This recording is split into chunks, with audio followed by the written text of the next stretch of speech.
صباح الخير. العفو عليكم حبايبي، عاملين ايه؟ يا رب تكونوا بخير. فيديو جديد زي ما انتوا شايفين كده، يعني كنا الساعة حوالي 5:30 الصبح زي ما انتوا شايفين بالظبط. بصوا، محبتش اخبي عليكم حاجة. بحبكم جدا في الله، وحشتوني جدا، بقالي كتير ما نزلتش. بس يلا بينا نشوف مع بعض النهارده يومنا هيمشي ازاي، ونودي روكا المدرسة. مع ان حصل دروب كده، بس هحكي لكم عليه واحنا مع بعض دلوقتي. بس الاول نشوف المنظر الرائع الجميل ده. طبعا الناس الجو لسه بيشقشق، يعني عارفين لسه الفجر خلاص أذن. وطبعا كان في سؤال جاي لي: يا جيجي، هو الفجر بيأذن عندكم الساعة 6؟ لا طبعا، بس أنا يوميها نسيت، معلش، وأنا بتكلم بحط معاكم يعني الصوت وكده. بدل ما أقول 5 قلت 6، فمعلش ما تعلقوش يعني قوي كده. المهم يا ولاد، زي ما انتم شايفين، حبيت اقف كده الصبح قبل ما اصحي البنات. طبعا روكا وريتاج ينزلوا يروحوا المدرسه.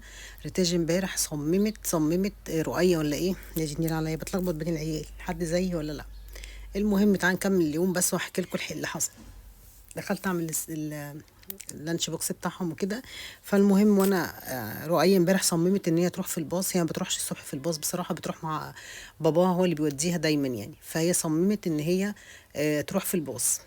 فخلاص اتصلنا وكده، وقال تمام مفيش مشكلة، هعدي على الصبح اخدها. طبعا باباها مشي واخد ريتاج على سكته، وهي بقى ايه، ما نزلتش، راحت المدرسة بسبب ان هي قاعدة مستنية الباص لحد الساعة 7 والباص ما جاش. فاتصلنا، فالباص تعطل. فرؤية بعدت تعيط لي: ده انا لا مش هينفع ما اروحش، ده انا عندي مش عارفه ايه النهارده، وانا صحابي متفق معاهم مش عارفه على ايه. فعارفين عيال عناديه كده، عارفين يعني. لا كنت نزلتي، اتصلت بباباها قال لي انا خلاص وصلت، يعني وديت ريتاج، مش هينفع ارجع تاني. خلاص خليها النهارده اجازه. وانا قلت لها النهارده اجازه عينكم ما تشوف الا النور، يعني عياط بقى ولا وازاي ومش ازاي. المهم شويه كده والمشرفه اتصلت قالت لي احنا خلاص جبنا باص تاني يعني وكده، وهنيجي ناخدها. طب على الشارع؟ لا، بره خالص، مضطر ان انا انزل كده انزلها.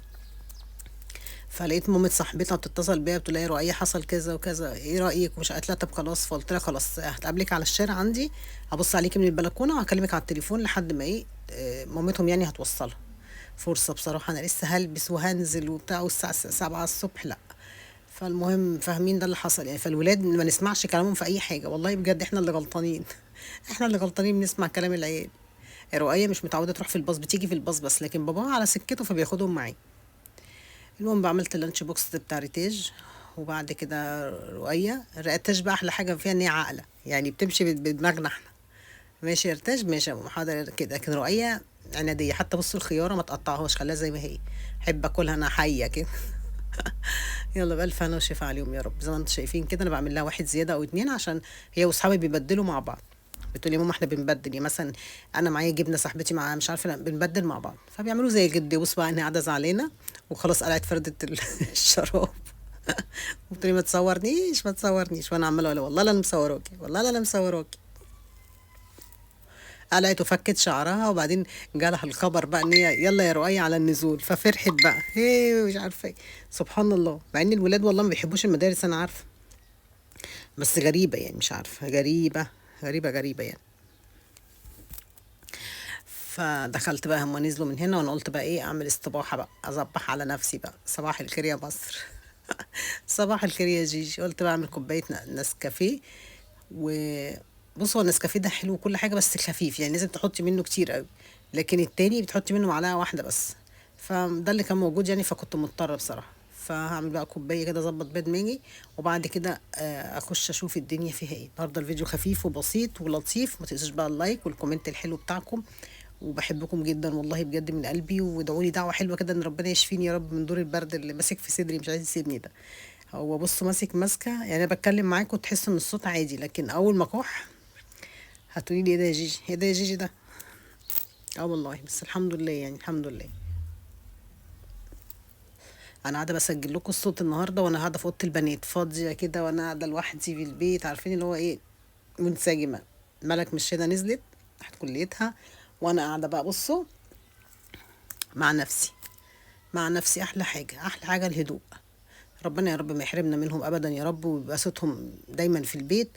بس ساعات بتبقي عايزه تفصلي كده فصلان. هو الصحيان بدري بقى مقرف قوي. الاجازه جايه امتى ما تعرفوش، بعد ما كنت بحب المدارس دلوقتي بتمنى ان الاجازه تيجي. هو نشاط في نفس الوقت، بس عارفين ساعه ما بتصحي اقوم اول هوله دي، اللي هي بتبقى اول اسمها ايه، اول ايه، اول طلعه دي بتبقى رخمه قوي. بصوا بقى، هو عيب بس النسكافيه ده حاجه واحده، ان هو ما بيعملش رغاوي، عارفين اللي هو ايه، تفضلي تضربي تضربي تضربي، مهما تضربي ما بيديكيش الرغوه اللي انت ايه عايزاها. بصوا حتى انا بقول لكم اهو، فما فيش مشكله بقى، انا فمش هامله الكوبايه قوي، الكوبايه دي على فكره كبيره بتاخد لبن كتير، وانا مش حابه اشرب كتير، فانا مش عايزه املاها بصراحه، لاني هسيب منها. الكوبايه دي بتقعد معايا حوالي ساعتين، والله ما هتصدقوا. بقعد بقى اشرب طب ما تبرد يا جيجي عادي، ما بتفرقش معايا هي والقهوه، يعني مهما يبردوا ويسقعوا بشربهم برضو عادي، مفيش مشكله، زي الايس كوفي يا جدعان، ما هو بيبرد وبنشربه برضه بيبقى ساقع يعني. فالمهم بقى شربته كده، وهعمل غدا النهارده، بس هنزل لكم بقى على القناه التانية ام البنات. وهنا ام انت هنا ام ايه يا جيجي؟ لا انا مش ام حد، انا هنا جيجي بس. اخدت بقى كوبايتي وقعدت جنب الشباك كده ايه يعني اتامل كده في المنظر بتاع السما ده الصبح، بيبقى حلو قوي، وفي شويه هوا بقى، نسمه هوا كده ساقعه بتبقى داخله في منتهى الجمال. انا مش عارفه مين اللي حاطط لي البتاعه دي على ايد الكنبه هنا، مش عارفه، بس ماشي زي بعض، يمكن محافظين عليها ولا حاجه، يمكن العيال قالوا لك نحافظ على مامتنا ولا حاجه. طبعا ما ننساش ندعي لأهلنا في لبنان وفي فلسطين وفي سوريا وفي كل الدول، كل الدول. بصوا الكوباية فضلت معايا لحد امتى؟ طبعا ما قمتش غسلت المواعين في ساعتها، يعني انا قعدت شوية، فما اعرفش الكاميرا مالها هنا. دي مش الكاميرا اللي بتعمل كده، ده اللي اسمه ايه، السبوتات اللي بتبقى فوق دي، عارفينها، بتقعد ترقص، ترقص كده، والله بتقعد ترقص. قولي لي انتوا عاملين ايه في المدارس، واخباركم ايه، وحالتكم ايه ودنيتكم ايه. طبعا زي ما قلت لكم ندعي لكل البلاد عشان محدش يزعل مني يقول لي يا جنتي نسيتي حاجه، ربنا يا رب يعني يعفى عنكم ان شاء الله، وتبقوا كده راجعين بلدكم كده ايه سالمين غانمين زي ما بيقولوا، وان شاء الله ربنا يسترها معاكم يا حبايب قلبي يا رب. هنا بقى كان عندي شويه مواعين كده حلوين، يعني كام كوبايه كده على كام طبق. بص اقول لكم على حاجه، انا بعد ما بعمل الغدا انا بفصل شحن، يعني انا بفصل شحن انا بصحى من الساعه 5، فيا دوبك اكل من هنا واحس ان انا بقيت واحده تانية، بتحول. لو ما كنتش هتنزليني مثلا مشوار ولا حاجه، خلاص انا كده فصلت تماما. فبعمل ايه؟ ما بغسلش بقى المواعين، ممكن ما اغسلش المواعين، اقعد ساعه ساعتين وبعدين اقوم اغسلهم، وساعات اقول والله ما انا غسلاهم، وساعات يعني الحماسه تاخدني واقوم. يعني بصوا عادي زي اي حد في الدنيا، يعني مش شرط ان انت تكوني نظيفه ومنظمه وكده. بصوا بشوف حاجات يا جماعة على التيك توك، يعني بشوف والله بجد واحدة ست مضايقاني يعني. بصوا فقع مرارتي كده يعني بجد، والناس متابعاها ومش يعني بصراحة شايفة ان يعني سايبة بيتها يعني، مش عارفة هي قاعدة في ايه بالظبط، والله العظيم مش فاهمة كل حاجة، كل حاجة مواعين وأكل وكل حاجة، وتعليقات كتير الناس كلها ضدها ضدها ضدها. وأتاري هي ده الهدف منها، إن هي تعلي الريتش بتاعها بالطريقة دي، اللي هو بتستفز الناس. عارفين اللي هو انا لما اطلع مثلا اوريكم مثلا يعني ان انا كاتبه على الحيطان، عيالي سايبه ولادي يكتبوا على كل الحيطان بتاعه الاوضه، سايباهم براحتهم خالص، وعلى السجاد بيكتبوا يعني بيحطوا الالوان على السجاد وكل حاجه، وتخش تعمل روتين في الاوضه، والاوضه يعني هي انا متهيألي ما كانتش عملت روتين، والله العظيم كان يبقى افضل بصراحه. ولقيت ناس تحبها يعني يا حبيبتي، وفي ناس ضدها، وهو ده المطلوب منها. هو ده المطلوب منها والله، يعني حاجة ايه الهدف ان انا اخش اتفرج على واحدة بدل ما تنظف بتعفن الدنيا اكتر؟ فمش فاهمة بصراحة، والله مش فاهمة الدنيا، مش عارفة رايحة بينا على فين، رايحة بينا على فين.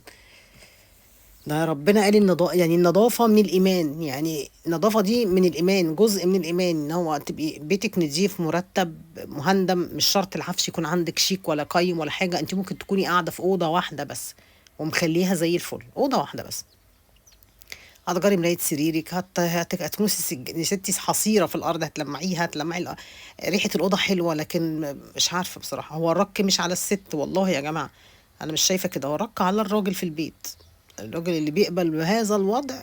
يعني أنا آسفة أقول لك، يعني المفروض حضرتك تدي إرشادات كده على طول، مش عاجبها على أمك على طول، هتقولي يا جيجي ما ممكن تكون لا دي زي القردة، والله والله ما في أي حاجة بتطلع. بصوا يعني انا ما يعني هي بتستفز الناس بجد، يعني ممكن مثلا تاخد حله كده مثلا من الحوض بصابونها بحاجتها، وتقوم حاطه فيها الاكل وتديله ادي، وعلى راي ام خالد اديله ادي اه يعني بجد يا جماعه، هو مش عارفه مش عارفه. انا بصراحه ما جت في وشي كده مره، وجت بعد عشان اتفرجت على مره بقت تيجي لي لا خلاص مش هقدر اتفرج عليه حضرتك يعني، مش هقدر. احنا بنتعلم من بعض يا جماعه، احنا بنتعلم من بعض، كلكم ستات شاطره وكل حاجه، بس احنا بنطلع نشجع بعضينا. بنشجع بعضينا ازاي؟ ان احنا، انا دلوقتي مثلا انت مكسله على غسل المواعين، فممكن تشوفي الفيديو فتقومي تغسلي المواعين، فتحسي ان انت قمتي اتحركتي. بس هو ده الهدف من الموضوع، يعني ان انت اول ما نشطك معايا، يعني انا بتنشط انت كمان تقومي تتنشطي، ما تقعديش. البيت محتاجنا والولاد محتاجيننا وانا عارفه ان صحتنا محتاجنا، ممكن ليها الصحه ليها وقت ان احنا نريح وكل حاجه، مفيش مشكله. بس نخلص اللي ورانا الاول وبالراحه، ما بقولكمش يعني اجروا واعملوا وبتاع، لا احنا بنعمل على مهلنا يعني، واحده واحده، مش مشكله، محدش بيجري ورانا. ف اللي هيقول لي بس سايبه الميه مفتوحه ليه يا جيجي، هقول لكم عشان انا بشطف الحاجه تحتيه، يعني بسهل على نفسي الشطف، بدل ما اقعد استنى كتير تشطف، لا هي كده الميه بتساعدني ان انا ايه، اخلص بسرعه. تمام كده، تمام كده. هنا بقى كان زي ما قلت لكم كده، فعشان كده بقول لكم يا بنات، يعني يعني اول باول كده حاجتنا تتعمل، حاجه تتسخ مننا في ساعتها نغسلها، شويه غسيل الكوم نحطهم في الغساله، والله ما هياخد مننا وقت ولا اي حاجه، مش هياخد مننا اي مجهود ولا اي حاجه خالص، بالعكس يعني. انا متهيألي القعده بتتعب اكتر. انا شايفه ان لما بقعد شويه كتير، مثلا ما عملتش حاجه النهارده طول النهار، بحس ان انا عظمي وجعني، لان الحركه بركه يعني زي ما بيقولوا، يعني ان احنا نحرك جسمنا وكده، دي حاجه كويسه. يعني ربنا خلق لنا مفاصل وحاجات، نقدر ايدينا تتفتح وتتقفل ورجلينا يعني نحمد ربنا على النعم اللي احنا فيه. احنا فينا نعم كتير قوي قوي قوي، احنا مش حاسين بيها اصلا. نعمة ان احنا بنتكلم، نعمة ان احنا شايفين، نعمة ان احنا ايدينا بتتحرك، نعمة ان احنا ايدينا بتمشي في البيت. ما تستعجليش قوي على القعده، كده كده هنكبر في السن وهنقعد هنروح فين يعني؟ وربنا يديكم الصحه والعافيه يا رب، ويدي امهاتنا كده الصحه والعافيه، ويفضلوا يخدمونا ويخدموا نفسهم لحد اخر يوم، يعني ربنا ما يحوجهم لحد.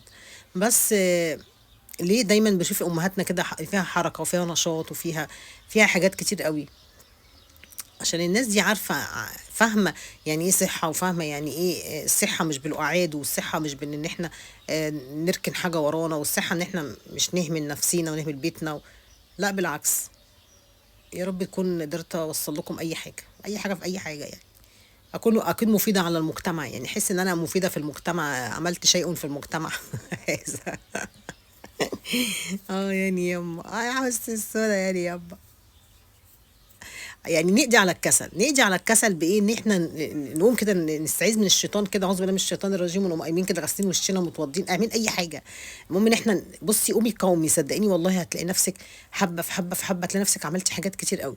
فان شاء الله ربنا يعيننا ويعينكم يا رب، ويكون يعني سنة سعيدة عليكم وعلينا بإذن الله. هنا خلاص أنا خلصت بقى كده، قلت أما أمسح بقى، بس سبت بس بتاعة اللبن كده تتلا تبوش شوية، عشان ما اقعدش ادعك فيها كتير عشان دراعي، فقلت اسيبها شوية، وبعد كده اهو سبتها ما جراش حاجة يعني، شوية وهرجع اعملها تكون باشت شوية وخلاص. مش هجد نفسي ان هي بقى ناشفة قوي فافضل ادعك فيها، عشان لا خالص، هسيبها براحتها، ما حدش هيجي يقول لي البتاع بتاعتك في الحوض ليه. تمام. بس زي ما انتم شايفين كده، حبة مية نزلوا مننا في البتاع، هنمسحهم عشان ما يعملوش ريحة في المصفى. الحاجات البسيطة دي، الفوط بتاعتنا بعد ما بنخلص بنغسلها بالصابونة، أيا كان عندك صابونة ايه تغسليها، أو بأي مسحوق من بتاع المواعين هتغسليها وتسيبها تتنشر كده على الحوض. حاجات بسيطة بنعملها يعني، بوتاجازك ممسوح عشان لما تيجي تعملي الأكل يفتح نفسك حتى وانتي بتطبخي. يعني دي حاجات كتير أنا بقولها لكم بسيطة كده، تفيدنا إن شاء الله. هنا بقى قلت بقى يعني اشرب بقى البق اللي فاضل، مع اني ما عجبنيش، ما عمليش دماغ ولا حاجه، الكوبايه النهارده ما ظبطتنيش، لان انا بحب النسكافيه التاني، مش بحب ده. فماشي، ده الموجود وخلاص، مش هنقول لا يعني، نشرب حاجه سخنه تفك اللوز اللي نازله لنا دي. خلص كده وغسلت الحوض بتاعي ومفيش اي حاجه، اروح اقعد لي حبه كمان، وبعد كده افكر في الغدا، ولو في حاجه هطلعها تفك من التلاجة هتطلع تفك، وبعد كده اخش اشوف غدايا واعمله، وبعد كده احضر للولاد غداهم لما يجوا من المدارس، وبعد كده يعني فاهمين اليوم كده طبيعي، ما تمليش يعني، هي الحياه لسه طويله يا جماعه، الحياه طويله. خلاص، اهم حاجه عندي تنشيف الرخامات، ما بحبهاش مبلوله ابدا خالص، بحب انضفهم كده اول باول، ما احبش نقطه ميه عليهم.